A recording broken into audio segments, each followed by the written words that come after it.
नमस्कार मु सुनील कुमार जीवंत आहार को आपण मान पुनर्बार स्वागत करे। आसंतु आज ध्यान निमंते ईश्वरंकर पवित्र बाइबल द्वितीय वंशावली तार 10 अध्याय 1 पदरु 19 पद पर्यंत पाठ करिबा। आज मुख्य प्रसंग इस्राएल रो विभाजन। अनंतर रेहबियाम सिखिम को गले कारण समुदाय इस्राएल ताहांकु राजा करिबा निमंते सिखिम रे उपस्थित होइथिले। एथिमध्यरे नबाटर पुत्र जारोबियाम जे सोलोमन राजांको छामुरु पळाई मिस्र रे थिले, सेई जारोबियाम संवाद पाई मिस्र रु फेरी आसिले। आउ लोकमाने तांको डकाई पठाइले। तोहरे जारोबियाम और समग्र इस्राएल आसी रेहबियाम को एई कथा कहिले, आपणकर पिता आमानको जुआली असह्य करिथिले, हेतु आपणकर पिता आमानको ऊपर जो असह्य दास्य कर्मर भार और भारी जुआली देइथिले ता आपण हालुका करंतु। तोहरे आमाने आपणकर सेवा करिबु। तो से सेमानकु कहिले 3 दिन उतारे पुनर्बार आंब कतिकु आस। तोहरे लोक माने चली गले। ए उतारे रेहबियाम राजा आपणा पिता सोलोमनकर जीवित काल रे जो प्राचीन माने तांको सम्मुखरे छिड़ा हेउथिले सेमानक सहित मंत्रणा करी कहिले, ए लोक मानकु उत्तर देबा पाई तुम माने मते की मंत्रणा देउछ। तेबे सेमाने ताहांको कहिले, जेबे तुमे एई लोक मानक प्रति दयालु होई सेमानकु संतुष्ट करिवो और सेमानकु उत्तम वाक्य कहिवो, तेबे सेमाने सर्वदा तुमर दास होई रहिबे।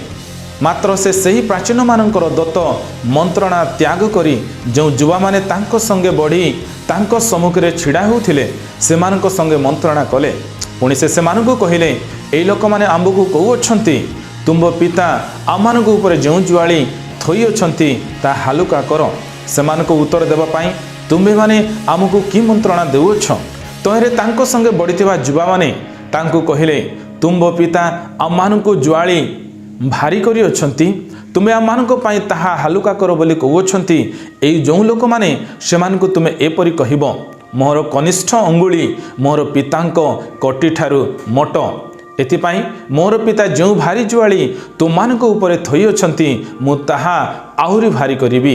मोर पिता करड़ारे तुमानकु शास्ति देले, मात्र मु बिछारे तुमानकु शास्ति देबी। एथिरे तृतीय दिन रे मो निकटकु पुणी आस बोली राजा जो आज्ञा देइथिले तद अनुसारे जारोबियाम और समस्त लोक तृतीय दिन रे रेहबियाम निकटकु आसिले। तहिरे राजा सेमानकु कटु उत्तर देले। पुणी रेहबियाम राजा प्राचीन मानकर दत्त मंत्रणा त्याग करी सेई युवा मानकर मंत्रणा अनुसारे सेमानकु एई कथा कहिले, मोहर पिता तुम मानक जुआली भारी करिथिले, मात्र मु ताहा आउरी भारी करिबी। मो पिता करुणारे तुमानकु शास्ति देइथिले, मात्र मु बिछारे तुमानकु शास्ति देबी।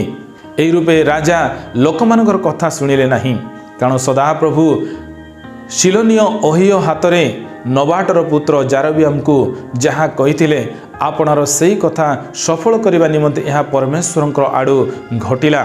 जेतेबेले समग्र इस्राएल देखिले जे राजा सेमानकर कथा सुनिले नाही, सेतेबेले लोक माने राजा को उत्तर करी कहिले, दाऊदंक ठारे आमानकर केउ अंश अछि, जीसुर पुत्र ठारे आमानकर कौनसी अधिकार नाही।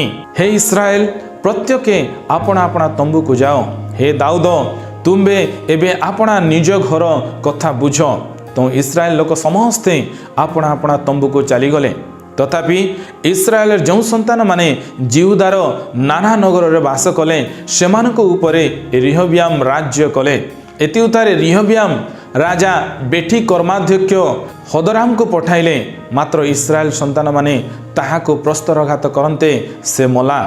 तहिरे रेहबियाम राजा जेरुसालेम को पळाइबा पाई शीघ्र रथ ऊपर चढ़िले। एई रूपे इस्राएल आज पर्यंत दाऊद वंशर विद्रोही हेले।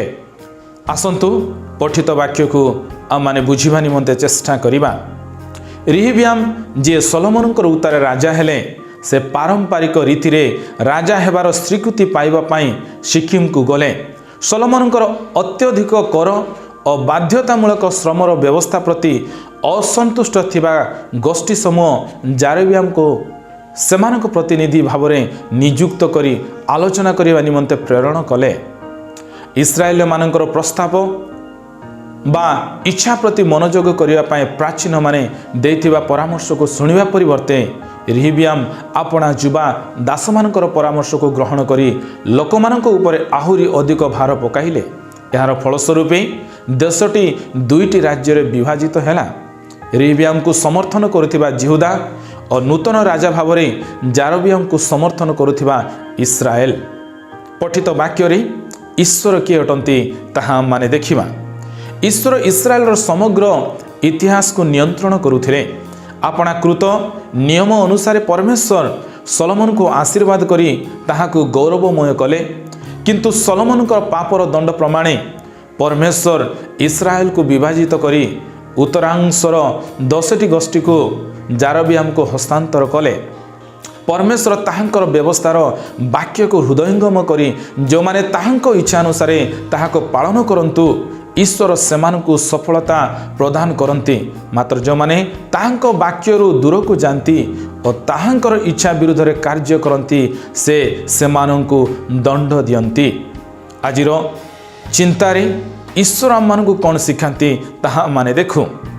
6ରୁ 14 ପଦ ଅନୁସାରେ ପ୍ରକୃତ ରାଜ୍ୟର ଅତ୍ୟାଚାର ନୁହେଁ ବରଂ ସେବାର ମନୋଭାବରୁ ସ୍ଥାପିତ ହୋଇଥାଏ।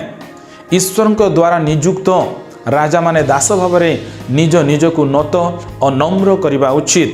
ଦ୍ୱିତୀୟ ବିବରଣୀ ତାର 17 ଅଧ୍ୟାୟ 14ରୁ 20 ପଦ ଅନୁସାରେ ଯୀଶୁ ଏହାର ଆଦର୍ଶ ଉଦାହରଣ ସ୍ଥାପନ କଲେ। ଆମମାନଙ୍କୁ ଦିଆଯାଇଥିବା ଅଧିକାର ଯୁକ୍ତ ସ୍ଥାନକୁ ଆମମାନେ କିପରି ଭାବରେ ଓ କେଉଁ ମନୋଭାବର ସହିତ ବ୍ୟବହାର କରୁଅଛୁ।